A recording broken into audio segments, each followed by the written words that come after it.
Hello and welcome. This is Eagle Eye 621, and what you see behind me is a fully automatic small mushroom farm. I'll take you through the materials you need to build this yourself and show you how it's done. Do please take a note though that this build does take into consideration some aesthetic quality, and as such is not the most efficient farm that you can make. I am working on a more efficient farm, and when I have that uploaded, I will update this video so that there will be an iCard in the top of your screen, and we'll also update the description. So if you see that, that means I have updated it, and you should go check out that video as well. Now, this is the basic, simple design, which will eventually grow into what you see over there. And this is pretty much what you see is what you get. You're going to need 3 blocks of mycelium. Now, you could turn this into podzol if you want, but it does have to be one of these 2 blocks. You're going to need 2 observers and 2 sticky pistons, and these do have to be sticky pistons. They can't be normal pistons. And you're going to need your seed mushrooms, either red or brown. And then these materials over here are what you're going to use for your collection system. Now, to explain how this works, added a little button. This seed plant in the middle can grow to either side. Now, when this is tiled back, they can also grow to the blocks next to them and a little bit further away. When this mushroom grows to either side, the observer will detect it as a block change here and send out a 1-tick pulse to the sticky piston, which will suck the block back here, and because the mushroom breaks, it will detect another update and send another 1-tick pulse to drop it again. And we can demonstrate these 1-tick pulses by putting a button on the sticky piston, and when I press it, you'll see that it sucks in the block and pushes it out. And when I do this with a mushroom, you will see that this will actually flash twice because it is detecting 2 changes. And obviously, same thing happens on the other side. Now, this is your layer underneath, and this is where your hopper minecart will be running along this track. Now, because mushrooms do not grow that fast, the rates are not that good, and you don't need any fancy unloading systems. You can just have a line of hoppers feeding into a chest. You don't even need this many hoppers because mushrooms grow painfully slowly. And in this design, we just have a block on either side so that the minecart bounces back and forth, as you can see.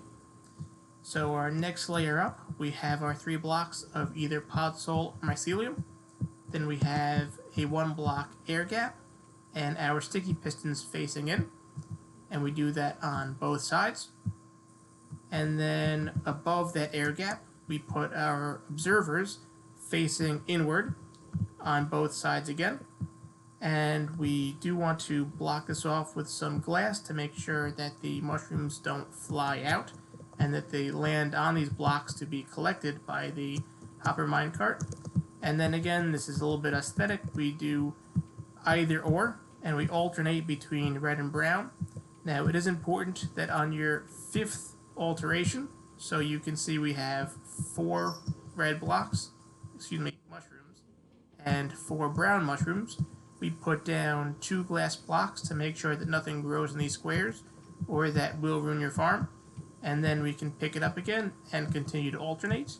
And you can continue this pattern ad infinitum, but just make sure that every 5th plant you do put these 2 glass blocks.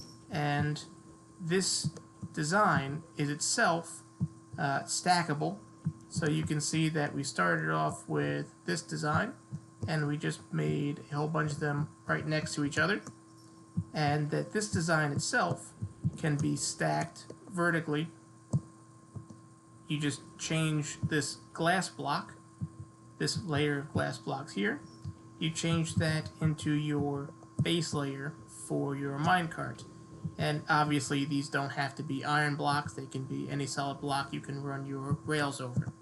And then these modules are also stackable horizontally, so you can see that the back of the sticky piston can already start to the back of the next sticky piston and continue the design over.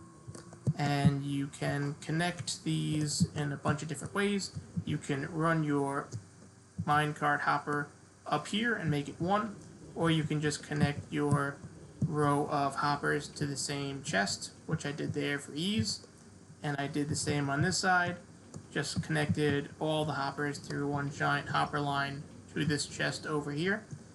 Do take note that in this inside we do have light blocks, and we have them going all the way across, and that is to prevent mushrooms from spawning on top of your observers, which will destroy the rates of your farm. And you can build this as big as you want. Do just take note that when these minecarts of any kind cross chunk boundaries, sometimes they do glitch out and disappear. So if you are going to keep these running as such, you do want to generally build it all within the same chunk, or just put a very simple on-off switch to turn the farm off before you leave the area. And if you found this helpful, I would appreciate a like, and for more videos like this, be sure to subscribe. Thanks for stopping by.